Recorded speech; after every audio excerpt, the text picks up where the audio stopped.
आज हम इसमें याद कर लेते हैं कि किसमें, जैसे कि कोर हो गया, मेटल हो गया, एंथोस्फेयर हो गया, आउटर कोर हो गया, इसमें क्या क्या मिलते हैं, हमसे क्वेश्चन आता है। जैसे कि सॉलिड हो गया, सॉलिड लिथोस हो गया, तो इसमें क्रस्ट आएगा, सम अपर मेटल पार्ट आएगा, पहला हो गया। अब आपसे सेमी सॉलिड पूछेगा तो इसमें एस्टोने पे अपर मेटल पार्ट प्लस में लोअर मेटल पार्ट, ये दूसरा हो गया। अब लिक्विड आउटर कोर में केवल आउटर कोर होगा, सॉलिड इनर में जो है इनर कोर होगा, इसे हम बायोस्फीयर भी कहते हैं, मतलब कि बाहर का जो पार्ट है।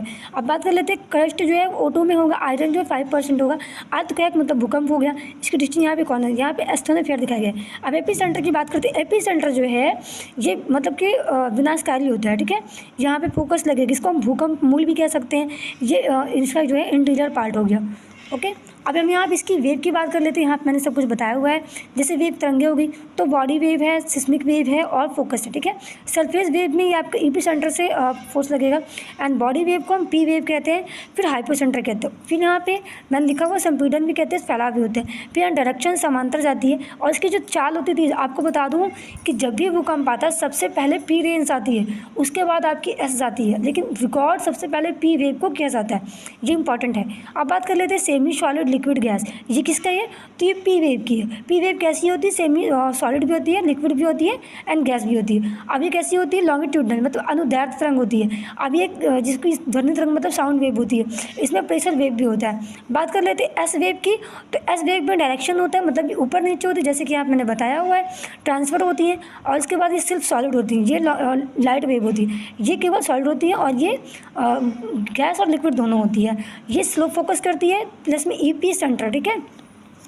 अब यहाँ पे लॉन्गिट्यूडनल हो गया, फोकस ईपी सेंटर पे करती हैं, इनको हम ट्रांसफर वेव भी कहते हैं। बात कर लेते हैं कुछ नोट्स की, तो यहाँ पे पी वेव जो है सॉलिड लिक्विड गैस हो जाएगा, ये वेरी फास्ट रिकॉर्ड होती हैं, ठीक है।